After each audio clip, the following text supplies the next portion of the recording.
परम प्रेममय श्री श्री ठाकुर परमारे थे जगत जननी श्री श्री बड़मा परम पूज्यपाद जुगाचार्य श्री श्री बड़दा आजिर पूज्यपाद श्री श्री आचार्य देवंग श्री चरण कमल अनंत कोटि प्रणाम निवेदन करुछि। सभी गुरु परिवार श्री चरण में अनंत कोटि प्रणाम निवेदन करुछि।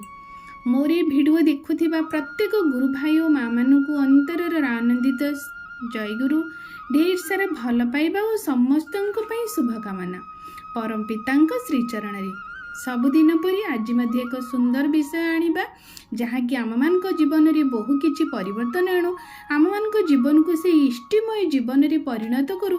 यह ही तो मोर प्रत्येक दिन भिडियो करिबार रहिछि प्रयास। आज सुंदर बाणी सुंदर पुस्तिका परम प्रेममय श्री श्री ठाकुर अनुकूल चंद्र स्वहस्त लिखित पवित्र सत्यानुसरण ग्रंथर एक सुंदर बाणी जहाँकि आम मान बहु आवश्यक आम बहु प्रेरणामय आलोचना रहिबो।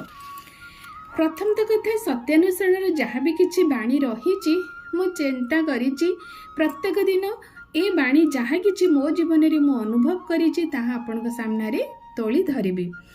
एई सत्यानुसरण प्रत्येकटी बाणी आम मानक पाई थरे श्री श्री ठाकुर सत्यानुसरण लेखा परे तांको भक्त गहण रे पचारिले अरे ये जो सत्यानुसरण मु लिखिछि ता का पाई। अनेक भक्त कहिले समाज पाई, अनेक कहिले मनीषर जीवन रो चलीबा पाई, अनेक कहिले मानव किपरि गोटे भल पथभ्रष्ट हो न पारिबो पथदर्शक एभली अनेक प्रश्न कही उत्तर देले। किंतु जेतेबेले श्री श्री बड़दा को पचरा गला सत्यानुसरण कहा पाई श्री श्री बड़दा कहिले सत्यानुसरण मो पाई। से उत्तरटा थिला आम समस्त मानव समाज पाई अर्थात सत्यानुसरण कहा पाई नुहे सत्यानुसरण मो पाई। मोर सत्य पथर अनुसरण करी से सत्यानुसरण को अनुसरण करी मो जीवनर चलापथ को मु सजाड़ी देबी। तेणु सत्यानुसरण केवल मो पाई। तेणु यही सत्यानुसरण को आम प्रत्येक दिन शुणा जहाँ भी आम जीवन में करुचे ताकू निज जीवन में देखी पकई चलवा देखा आम जीवनर किछि बाट कर चलवा भितर आम भितर अनेक खराब गुण सब कटि जाइथिबो। एटा वास्तव अनुभवर कथा।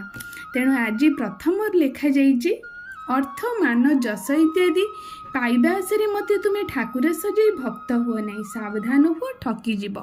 तुम ठाकुरत्व जाग्रत नहेले केही तुमर केन्द्र भी नुहंती ठाकुर भी नुहंती फांकी देले ताही पाइब। माने से पुस्तकर प्रथम ही लेखा जाइछि जे तुमे मते जेमिति आमे तथाकथित भाव पूर्व समय आम से करी आसुचे गोटे परंपरा भाव ईश्वर को आम रखीचे केवल अर्थ मान जस इत्यादि पाइबा पई आम ईश्वर को उपासना करूँ। विभिन्न देवादेवी के आम पूजा करूँ।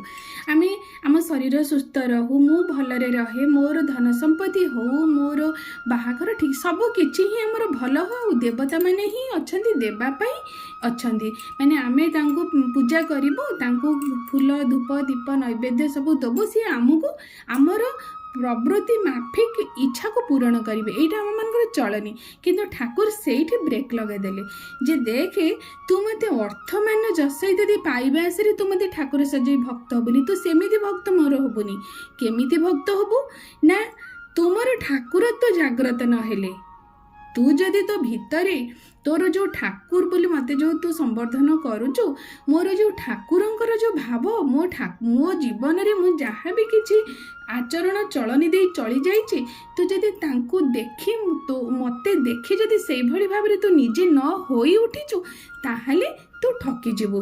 तोर कहीं ठाकुर नुहंती कहीं केन्द्र भी नुहंती तू जो भावुचु मते तू केन्द्र करके चलुचु बा मते केन्द्र करी रखीचु बा ठाकुर करके रखीचु जहाँ भी तू मते भावुचु किंतु तू ता पाई परिबु नहीं तू सेठी ठकी जीवु। एटा मो ठाकुर प्रथम सत्यानुसरण प्रथम पेज रे ही हमको बुझाई देले जे तू सावधान हो जा तू मते ए जो तथाकथित मूर्ति पूजार करी मते किछि पाइबा आशे तू जदि मते गोटे विग्रह को रखी पूजा करू ताहले तू भूल ठकी जीवु तू किछि पाइबुनी।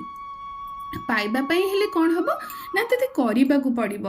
କ'ଣ କରିବାକୁ ପଡ଼ିବ ନା ମୋ ଜୀବନର ଚଳନି ମୁଁ ଯେଉଁଭଳି ଭାବରେ ନେଇଛି, ମୁଁ କିପରି ଭାବରେ ମଣିଷ ହେଇଛି, ମୋ ବାପା ମାଙ୍କ ପ୍ରତି ମୋର କେମିତି କର୍ତ୍ତବ୍ୟ ମୁଁ କରିଛି, ମୁଁ ପତ୍ନୀ ହିସାବରେ ମୋ ସ୍ୱାମୀର କର୍ତ୍ତବ୍ୟ କେମିତି କରିଛି, ପିତା ହିସାବରେ ଗୋଟେ ପିତାର କର୍ତ୍ତବ୍ୟ କରିଛି, ପୁତ୍ର ହିସାବରେ କରିଛି, ସମାଜ ପାଇଁ ଦେଶ ପାଇଁ ଏ ବିଶ୍ୱ ଗଛ ଲତା ପଶୁ ପକ୍ଷୀ ସମସ୍ତଙ୍କ ପ୍ରତି ମୋର କର୍ତ୍ତବ୍ୟ କେଉଁଭଳି ଭାବରେ ରହିଛି, ମୋ ଜୀବନକୁ ମୁଁ କେଉଁଭଳି ଭାବରେ ନେଇଛି, ଯଦି ସେଇଟା ତୋ ଜୀବନରେ ତୁ ଫୁଟେଇ ତୋଳିବୁ ତାହେଲେ ତୁ ମୋତେ ପୂଜା କରିବାର ଆବଶ୍ୟକ ନାହିଁ। ତୋର ପ୍ରତି ମୁହୂର୍ତ୍ତରେ ପ୍ରତି କ୍ଷଣରେ ମୁଁ ତୋ ସାଥେ ସାଥେ ରହିଛି। ଏଇ ପ୍ରତିଜ୍ଞା ଆମକୁ ଦେଇଛନ୍ତି, ଆଉ ସେଇଟା ପାଳନ କରୁଛନ୍ତି ମଧ୍ୟ। ତେଣୁ ଛୋଟ ଛୋଟ ଭିଡ଼ିଓ କରିବା ପାଇଁ ଚେଷ୍ଟା କରୁଛି ପ୍ରତ୍ୟେକ ଦିନ। ଆଜି ଗୋଟିଏ ବାଣୀ ଆମେ ଆଲୋଚନା କଲେ, ଇଏ ବାଣୀ ନୁହେଁ, ଠାକୁରଙ୍କର ସତ୍ୟାନୁଷ୍ଠାନର ପ୍ରଥମ ପେଜରେ ଏହି ଉକ୍ତିଟି ଆମମାନଙ୍କୁ ଦର୍ଶାଇ ଦେଇଛନ୍ତି। ଯେମିତି ବାଣୀକୁ ଆମେ କିପରି ପାଳନ କରିବା ତା ପୂର୍ବରୁ ଏଇ ଲେଖା ରହିଛି ପରମପ୍ରେମ ଶ୍ରୀ ଶ୍ରୀ ଠାକୁରଙ୍କର। ମୁଁ ତା ଆଜି ମୋ ନିଜ ହିସାବରେ ଯାହା ଅନୁଭବ କରିଛି ତାହା କହିଛି। ନିଶ୍ଚିନ୍ତ ଭାବରେ ଚେଷ୍ଟା କରିବା ପ୍ରତ୍ୟେକ ଦିନ ଏଇ ଭିଡ଼ିଓକୁ ମୁଁ ପରଠୁ ପ୍ରତ୍ୟେକ ଦିନ କରିବି। ଏଇ ସକାଳ ସମୟରେ ସବୁଦିନ ଏଇ କଥାଟି ଶୁଣିବା, ନିଜ ଜୀବନକୁ ପରିବର୍ତ୍ତନ କରିବା, ପରମପ୍ରେମ ଶ୍ରୀ ଶ୍ରୀ ଠାକୁରଙ୍କର ପ୍ରିୟ ମଣିଷ ହେବା। ତାଙ୍କର ପ୍ରିୟ ମଣିଷ ହେଲେ ସାରା ବିଶ୍ୱର ପ୍ରିୟ ମଣିଷ ହେଇ ସମାଜ ଦେଶ ପାଇଁ ଆମେ ଏକ ଗୌରବାନ୍ୱିତ ରଖି ଆମ ଜୀବନକୁ ଉଦାହରଣ କରି ଚାଲିଯିବା, ମଣିଷ ଜୀବନକୁ ପ୍ରକୃତରେ ସାର୍ଥକ କରିଦେବା। ରହୁଛି ସମସ୍ତଙ୍କୁ ପୁନର୍ବାର ଆଉ ଥରେ ଜୟଗୁରୁର ଆନନ୍ଦିତ ଜୟଗୁରୁ ସମସ୍ତଙ୍କର ଇଷ୍ଟମୟ ଜୀବନ ପାଇଁ ପରମ ପିତା ପାଖରେ ପ୍ରାର୍ଥନା ରଖୁଛି। ଜୟଗୁରୁ।